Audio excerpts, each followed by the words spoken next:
اور میں آپ دیکھنے والے ہیں کہ ماہر کو اب اس بات کا احساس ہو رہا ہے کہ کس طرح سے اس کے ساتھ ساتھ سعد کی زندگی بھی بہت بدل کے رہ گئی ہے۔ ماہر کی نظر میں ماہر کے ساتھ جو کچھ بھی ہوا اس کا قصوروار اریب تھا، لیکن سعد کے ساتھ جو کچھ ہو رہا ہے وہ یہ ڈیزرو نہیں کرتا۔ اس لیے سعد جب اس کو ہنسنے مسکرانے کا کہے گا اور زندگی میں لوٹ آنے کی ریکویسٹ کرے گا تو وہ بھی اسے کہے گی کہ اسے وہی سعد چاہیے جو ہر وقت ہنستا کھیلتا رہتا تھا۔ وہ نہیں چاہتی کہ اس کی زندگی میں جو کچھ ہو رہا ہے اس کی وجہ سے سعد بھی پریشان رہے، اس لیے وہ سعد کے ساتھ ویسے ہی ہنسی مذاق کرنے کی کوشش کرے گی جیسے وہ پہلے کیا کرتی تھی اریب کے آنے سے پہلے۔ ماہر کو اپنے باپ کی باتیں سن کر یہ احساس ہو رہا ہے کہ سعد نے کتنی بڑی قربانی دی اور اس کے باپ کی عزت رکھ لی۔ یہاں تک ماہر کو یہ نہیں پتا چلا ہے کہ سعد نے یہ سب کچھ اس لیے کیا ہے کیونکہ وہ ماہر سے بہت زیادہ محبت کرتا ہے۔ ماہر کی ماں رفیہ بیگم نے بھی پوری کوشش کی کہ وہ ماہر کے دل میں بغض ڈال سکے اور ماہر کو سعد کے خلاف بھڑکا سکے کہ سعد نے سب کے سامنے ان کا پول کھول دیا۔ حالانکہ سعد نے نہیں بلکہ نیلو نے سب کو بتایا تھا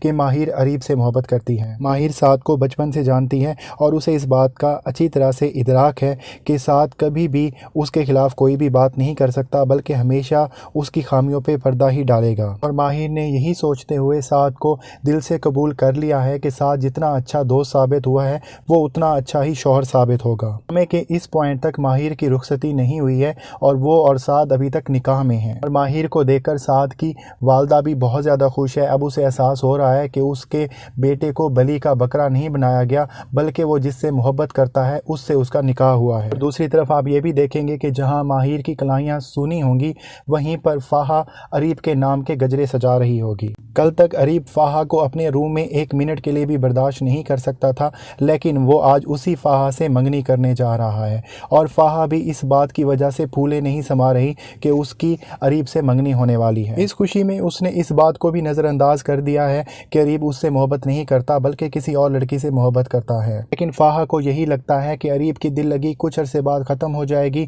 اور وہ جس لڑکی کو بھی پسند کرتا ہے وہ کچھ عرصے بعد اس کو بھلا دے گا، لیکن یہ بات فاحہ کی خوش فہمی ہی ثابت ہوگی۔ فاحہ کی یہ خوش فہمی اس وقت ختم ہوگی جب اریب مال میں اس کے ساتھ شاپنگ کرتے ہوئے کسی لڑکی کو دیکھ کر دیوانہ وار اس کی طرف بھاگنے کی کوشش کرے گا۔ وہ لڑکی کوئی اور نہیں بلکہ ماہر ہوگی، اور ماہر اریب کو کسی اور لڑکی کے ساتھ دیکھ کر یہی سمجھے گی کہ اریب کسی لڑکی کے ساتھ رنگرلیاں منا رہا ہے۔ اس کے دل و دماغ میں یہ بات ثبت ہو جائے گی کہ واقعی اریب ایک اچھا لڑکا نہیں تھا اور اریب نے اس کے ساتھ دھوکے بازی کی ہے۔ ماہر کی نظروں سے ہی اریب کو پتہ چل جائے گا کہ ماہر اس وقت کیا سوچ رہی ہے، اور ماہر کو یوں اکیلا مال میں دیکھ کر اریب اس موقع کو غنیمت جانے گا کہ وہ ماہر کے ساتھ بات کر کے اپنی ساری غلط فہمیاں دور کر دے، لیکن ماہر اس کی کوئی بات نہیں سنے گی۔ وہ اریب سے اتنی زیادہ بدظن ہے کہ وہ یہی سمجھتی ہے کہ جو کچھ بھی ہوا ہے اس کی وجہ صرف اور صرف اریب ہے، اور اریب جب زبردستی ماہر کے ساتھ بات کرنے کی کوشش کرے گا تو نیلو جو کہ ماہر کے ساتھ مال میں شاپنگ کرنے گئی ہوگی